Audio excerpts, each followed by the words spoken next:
ஓம் காளி காளி மகாகாளி பத்ரகாளி நமோஸ்துதே குலம் ச குலதர்மம் ச மாம் ச பாலய பாலய. அகோரகாளி மந்திராலயத்தின் சார்பாக உங்களை சந்திக்கிறதுல மிக்க மகிழ்ச்சி.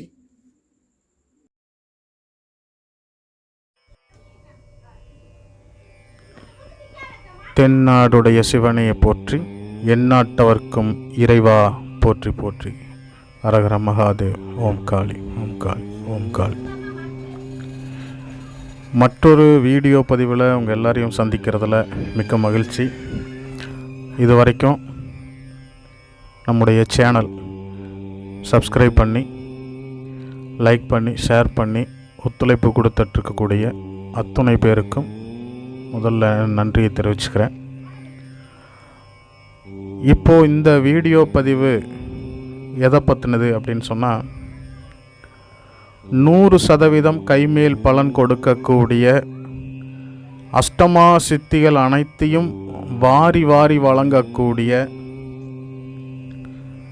அம்பாள் ஸ்ரீ ராஜராஜேஸ்வரி வசியம் அப்படிங்கிறத பற்றி தான் இந்த வீடியோவில் நம்ம பார்க்க போகிறோம்.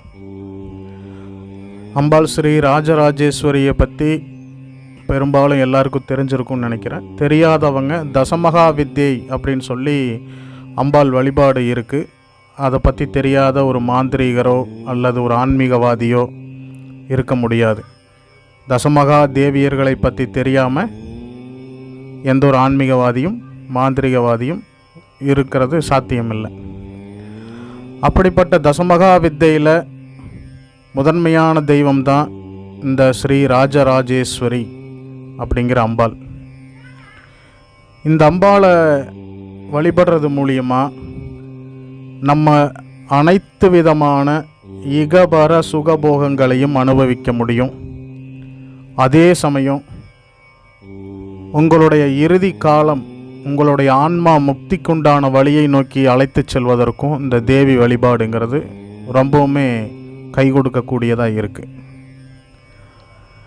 இந்த அம்பாளுடைய வழிபாட்டில் தசமகா வித்தையில் இருக்கக்கூடிய வழிபாடுகள் கொஞ்சம் சிரமமானதாக, அதாவது எப்படின்னா சாதாரண ஒரு மனிதர்கள் பயன்படுத்தக்கூடியதாக இருக்கிறது இல்லைங்க. அது நீங்கள் தசமகா வித்தை பூரணமாக ஒரு மடாலயத்திலேருந்து நீங்கள் அதை கற்றுக்குறீங்க அப்படின்னா ரொம்பவுமே அதில் கட்டுப்பாடுகள் இருக்குது. நிறைய நியம நிஷ்டைகள்னு சொல்லுவாங்க, அந்த மாதிரி விஷயங்கள் நிறைய இருக்குது. அதை சாதாரண ஒரு குடும்பத்தில் குழந்தை குட்டி மனைவியோடு இருக்கக்கூடியவங்க ஃபாலோ பண்ணுறது கொஞ்சம் சிரமமான காரியந்தாங்க.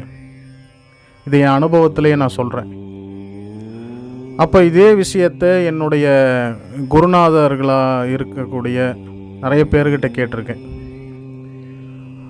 அப்படி என்னுடைய மறைந்த குருநாதர்களாக இருக்கட்டும், இப்போ இருக்கக்கூடிய குருநாதர்களாக இருக்கும், அவர் முத்துகிருஷ்ணன் ஐயாவாகட்டும், காளிதாஸ் அண்ணாவாகட்டும், சந்திரசேகர் ஐயாவாகட்டும், இந்த மாதிரி நிறைய இப்போ இருக்கக்கூடிய குருமார்கள்கிட்டையும் நான் நிறைய விஷயங்கள் கேட்டதில் எளிமையாக தசமகா வித்தை அப்படிங்கிற விஷயத்தில் ஒரு குடும்பத்தில் இருக்கக்கூடிய ஒரு மனிதன் பயன்படுத்தணும் அப்படின்னா அதில் சில சூட்சமங்கள் அவங்க கொடுக்குறாங்க. அந்த சூட்சமங்களை நம்ம சரியான முறையில் பயன்படுத்துறது மூலியமாக அந்த அம்பாள் ஸ்ரீ ராஜராஜேஸ்வரியுடைய முழுமையான அனுகிரகத்தை பெற்று நம்மளுடைய வாழ்வில் அனைத்து விதமான நன்மைகளையும் அடைய முடியும். இது என்னுடைய குருமார்களாகிய இன்று வாழும் தெய்வங்களாக இருக்கக்கூடிய நிறைய பேர் எனக்கு சொன்ன விஷயங்கள் தான். அப்போது இதுக்கு ஒரு எளிமையான ஒரு வழி அப்படின்னு பார்க்கும்போது பார்த்திங்கன்னா, ஒரு எந்திர வழிபாடு, ஸ்ரீசக்கர வழிபாடு எல்லோரும் கேள்விப்பட்டிருப்பீங்க. அது போலவே இது ஒரு எந்திர வழிபாடு. இந்த வழிபாட்டில் அதில் இந்த அம்பாளுடைய எந்திரம் வரைஞ்சி அதை நம்ம முறையாக வழிபாடு பண்ணும்போது அனைத்து விதமான விஷயங்களையும் நம்ம பண்ண முடியும். இதுக்கு பார்த்திங்கன்னா பெரிய அளவு நம்ம கஷ்டப்பட தேவையில்லை. சரிங்களா? இப்போ இந்த வழிபாடு எப்படி கொண்டு போகிறது என்ன ஏதுங்கிறத சொல்கிறேன் உங்களுக்கு. இது வந்து பார்த்திங்கன்னா என்ன சொல்கிறாங்கன்னா, தங்கத்தகட்டில் போடுறது மிகவும் நல்லது அப்படின்னு சொல்கிறாங்க. இப்போ எல்லாராலையும் தங்கத்தகடு நம்ம பயன்படுத்த முடியாது. அதனால் நீங்கள் வந்து பார்த்திங்கன்னா ஐம்பொன் தகடு பயன்படுத்தலாம், இல்லைன்னா வெள்ளித்தகடு பயன்படுத்தலாம். ஏன்னா இது நீண்ட காலம் உங்களுடைய வைத்து இருக்கக்கூடிய ஒரு விஷயம். இல்லைன்னா செம்பு தகடு பயன்படுத்தலாம். அது கொஞ்சம் கெட்டியான தகடாக இருக்கும் தெரியுங்களா, அந்த 1:1 சைஸில் எல்லாம் வரும். அது வந்து கொஞ்சம் கெட்டியாக இருக்கும். அதில் வந்து பார்த்திங்கன்னா நீங்கள் ஒரு 6x6 சைஸில் வந்து எடுத்துக்கங்க. 6 இன்ச்சுக்கு 6 இன்ச்சு எடுத்துக்குங்க. அழகாக நீட்டாக கட் பண்ணி எடுத்துட்டு அதை வந்து முதல்ல சாப நிவர்த்தி பண்ணுங்க, சுத்தி பண்ணுங்க, பிராண பிரதிஷ்டை கொடுங்க. இதெல்லாம் பண்ணி பால், பன்னீர், இளநீர், கடல் நீர், உப்பு தண்ணி, எலுமிச்சை சாறு, இந்த மாதிரியான விஷயங்களில் வந்து பார்த்திங்கன்னா அந்த எந்திரத்தை சுத்தி பண்ணி எடுங்க. எடுத்ததுக்கப்புறமா இந்த எந்திரத்திற்கு பார்த்திங்கன்னா இந்த எந்திரத்தை நீங்கள் வரைஞ்சு எடுத்து அதுக்கப்புறமா அபிஷேகங்கள் பண்ணுங்க. சந்தன அபிஷேகம், குங்கும அபிஷேகம், விபூதி அபிஷேகம், இது அனைத்து ஐஸ்வர்யங்களையும் கொடுக்கறதுனால ஒரு சூட்சமும் இதில் வந்து நெய் அபிஷேகம் நம்ம பண்ணலாம். சரிங்களா? இப்படி அபிஷேகங்களெல்லாம் பண்ணி எடுத்து அதை நல்லா விபூதி போட்டு தொடச்சி எடுத்திங்கன்னா அப்படியே தகன்னு மின்னும் அந்த தகடு. அதுக்கப்புறமா இந்த தகடை எடுத்து நீங்கள் ஒரு தாம்பூலத்தட்டு எடுங்க. தாம்பூலத்தட்டில் கொஞ்சம் விபூதி பரப்புங்க. விபூதி பரப்பி இந்த தகடை மையத்தில் வைங்க. வச்சு இந்த தகட்டுக்கு மஞ்சள் குங்குமம் வைங்க. கஸ்தூரி மஞ்சள் குழச்சி சென்டரில் ஒரு பொட்டு வைங்க. வச்சுட்டு அதுக்கு மேலே குங்குமம் வைங்க. குங்குமம் வந்து பார்த்திங்கன்னா இந்த ஒரிஜினலான குங்குமம் வைங்க. இந்த சாயம் போட்ட குங்குமம் பயன்படுத்தாதீங்க. அது தெய்வத்துக்கும் உகந்ததல்ல, வைக்கிற நம்மளுக்கும் உகந்ததல்ல. சரிங்களா? அந்த மாதிரி பயன்படுத்துங்க. முடிஞ்சால் குங்குமம் நீங்களே தயார் பண்ணிக்கிங்க. அதுக்கு நிறைய முறைகள் இருக்குன்னா பின்னாடி சொல்கிறேன் உங்களுக்கு. அந்த மாதிரி தயார் பண்ணி நீங்கள் எல்லாத்தையும் செட் பண்ணிவிட்டு இதற்கு முன்னாடி ஒரு நெய் தீபம் தான் ஏற்றணும், வேறு தீபங்கள் ஏற்றக்கூடாது. இந்த தாம்பூலத்தட்டுக்கு முன்னாடி ஒரு நெய் தீபம், அதாவது ஒரு தீபம், ஒரு மேடை மாதிரி ஒரு சின்ன ஒரு முக்காளி மாதிரி வைங்க. இந்த பிள்ளையாரெல்லாம் வைக்கிறதுக்கு ஒரு முக்காளி வச்சுருப்பாங்க இல்லைங்களா, அந்த மாதிரி ஒரு முக்காளி வைங்க. முக்காளி மேலே ஒரு சின்ன விரிப்பு விரிங்க. விரிப்புக்கு மேலே ஒரு விளக்கு வைங்க. விளக்கு நெய் தீபமாக இருக்கட்டும், கிழக்கு நோக்கி எரியட்டும். விளக்குக்கு கீழே அந்த விளக்குடைய வெளிச்சம் வந்து தகட்டில் படுற மாதிரி தகடு வைங்க. தகட்டுக்கு முன்னாடி இன்னொரு தாம்பூலத்தட்டில் நெய்வேத்தியங்கள் வைங்க. உங்களால் என்ன நெய்வேத்தியம் முடியுமோ முதல் நாள் நல்லா இது கிராண்டாக பண்ணுங்கள். இது ஒரு 48 நாள் பண்ணுற மாதிரி இருக்கும். முதல் நாள் வந்து நல்லா உங்களால் என்னென்னலாம் வைக்க முடியுமோ பல வகைகள் வைக்கலாம், இனிப்பு பதார்த்தங்கள் வைக்கலாம். சரிங்களா? வாசனையான நறுமணம் மிகுந்த பழங்கள் வைக்கலாம். இந்த சீசனுக்கு பார்த்திங்கன்னா மாம்பழம் கிடைக்குது, பலாப்பழம் கிடைக்குது. இதெல்லாம் நல்ல நறுமணமான பொருட்கள். இது எல்லாம் வைங்க.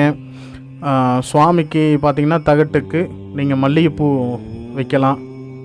வாசனை திரவியங்கள் அந்த இடம் நீங்கள் பூஜை பண்ணக்கூடிய இடத்த நல்லா கழுவி சுத்தமாக்கி தொடச்செடுத்து அந்த இடத்துல வந்து வாசனை மிகுந்ததாக வச்சுக்குங்க. உங்கள் மேலேயும் வாசனை திரவியங்கள் எப்போவுமே இருக்கிற மாதிரி பார்த்துக்குங்க. நறுமணம் மிக்கமாக இருக்கணும். இந்த விஷயங்களெல்லாம் பண்ணி எடுத்துட்டு இது என்னைக்கு பண்ணலாம் அப்படின்னு சொன்னால், குருமார்கள் என்ன சொல்கிறாங்க அப்படின்னா, இந்த மாதிரியான தெய்வ விஷயங்கள் பண்ணுறதுக்கு அமாவாசை, பௌர்ணமி, ஆதிவாரம் அப்படின்னு சொல்லக்கூடிய நாட்கள், சோமவாரம், சுக்கிரவாரம் அப்படிங்கிற நாட்கள், அப்புறம் பார்த்திங்கன்னா சித்த யோகம், அமிர்த யோகம் முழுமையாக கூடி வரக்கூடிய நாட்கள், இது எல்லாமே செய்கிறது நல்லதுன்னு சொல்கிறாங்க. பொதுவாக நீங்கள் ஒரு அமாவாசை அன்னைக்கு இதை செய்கிறீங்க அப்படின்னு சொன்னால், அமாவாசை அன்னைக்கு நீங்கள் ஒரு விடியற் காலையில் ஒரு 3 மணிலேருந்து ஒரு 5 மணி 6 மணிக்குள்ளே அதை முடிக்கிற மாதிரி பார்க்கணும். அப்போ நீங்கள் இதை பண்ணுறீங்க அப்படின்னு சொன்னால், இது முடிகிறது 48 நாள் நம்ம கணக்கு வச்சு பண்ணுறோம்.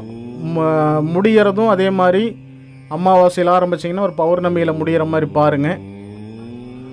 அதுக்கடுத்தது நீங்கள் இந்த விரத காலம் 48 நாட்கள் விரத காலத்தில் நீங்கள் பார்த்தீங்கன்னா ஒரு வேளை மட்டுமே உணவு சாப்பிட்றது ரொம்ப நல்லது. அது வந்து உங்கள் மனதையும் உடலையும் வந்து இன்னும் சிரத்தை எடுத்து இந்த பூஜையை பண்ண வைக்கும்.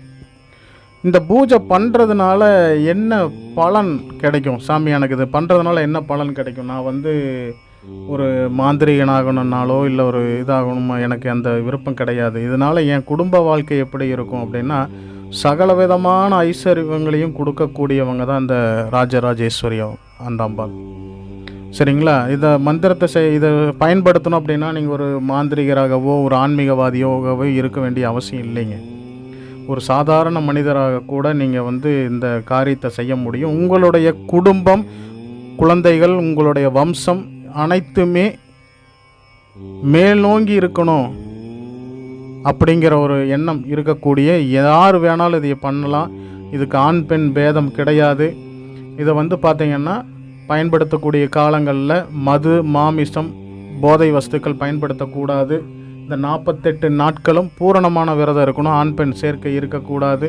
பெண்களாக இருந்தாங்க அப்படின்னு சொன்னால் முதல் 21 நாட்கள் அந்த கடைப்பிடிச்சிட்டு மாதாந்திர விலக்கு வந்ததுக்கப்புறமா அந்த ஒரு கேப் விட்டுறணும். ஒரு 5 நாள் 7 நாள் அதை விட்டுட்டு மீண்டும் தொடங்கி மீண்டும் முடிக்கணும். புரியுதுங்களா? மொத்தம் 48 நாள் யாராக இருந்தாலும் அதுதான் கணக்கு. 21 நாளில் மட்டுமே இது பண்ண முடியாது. அப்போது இந்த பூஜைக்கு இப்படி ஒரு விதிவிலக்கு இருக்குது. இந்த மாதிரி பண்ணி அம்பாள் ஸ்ரீ ராஜராஜேஸ்வரியோடைய அனுகிரகத்தை பெற முடியும். இப்படி ஒரு நாளைக்கு 1008 வீதம் இந்த மந்திரத்தை ஜெபிக்கலாங்க. சரிங்களா? ஜெபிச்சு வந்தீங்கனாலே போதும். இதை வந்து நீங்கள் யாகமாக பண்ணணும் அப்படின்னு சொல்லி யாராவது இதை வந்து நான் யாகமாக பண்ணணும் அப்படின்னு சொன்னால் 1/3 பங்கு யாகங்க. சரிங்களா? இப்போ 1008 உரு கொடுக்குறீங்க அப்படின்னா அதில் 1/3 பங்கு எண்ணிக்கையில் யாகம் பண்ணணும். சரிங்களா? யாகத்தில் வந்து பார்த்தீங்க அப்படின்னீங்கன்னா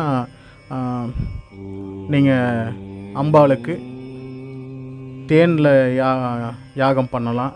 தேன் பண்ணும்போது பார்த்தீங்கன்னா செந்தாமரை மலர்களால் தேனில் நனைச்சி யாகத்தில் இடுறது, இந்த மாதிரியான விஷயங்கள் பண்ணலாம். பூர்ணாகுதி கொடுத்து நீங்கள் யாகம் பண்ண தெரிஞ்சவங்க அந்த மாதிரி பண்ணுங்க. சரிங்களா? இந்த முறையை கையெடுத்து நீங்கள் செஞ்சு வந்தீங்க அப்படின்னா உங்களுடைய பிற்காலத்தில் நீங்கள் அனைத்து விதமான சித்துக்களையும் பெற்ற ஒரு மகா சித்தனாகவே மாற முடியும் அப்படிங்கிறது குருநாதர்களுடைய வாக்கு. சரிங்களா? இந்த தேவதையும் அனைத்து சித்துக்களையும் ஆடக்கூடிய ஒரு தேவதை. எல்லாமும் நல்லபடியாக நடக்கும். இந்த முறையானது 100% பலனளிக்கக்கூடிய ஒரு முறை தான். இந்த முறையை பயன்படுத்தி அம்பாளுடைய அனுகிரகத்தை பெற்று உங்கள் வாழ்வில் இருக்கக்கூடிய அனைத்து விதமான தடைகளையும் தகர்த்து வாழ்வில் வாழ்வாங்கு வாழ வேண்டுமாய் நானும் இந்த அன்னை ஸ்ரீ ராஜராஜேஸ்வரியை மனமாற வேண்டிக்கிறேன். சப்ஸ்கிரைப் பண்ணி ஒத்துழைப்பு கொடுத்துட்ருக்கக்கூடிய அனைத்து நல்லுள்ளங்களுக்கும் மீண்டும் நன்றி. சப்ஸ்கிரைப் பண்ணாதவங்க சப்ஸ்கிரைப் பண்ணுங்கள், ஷேர் பண்ணுங்கள், லைக் பண்ணுங்கள்.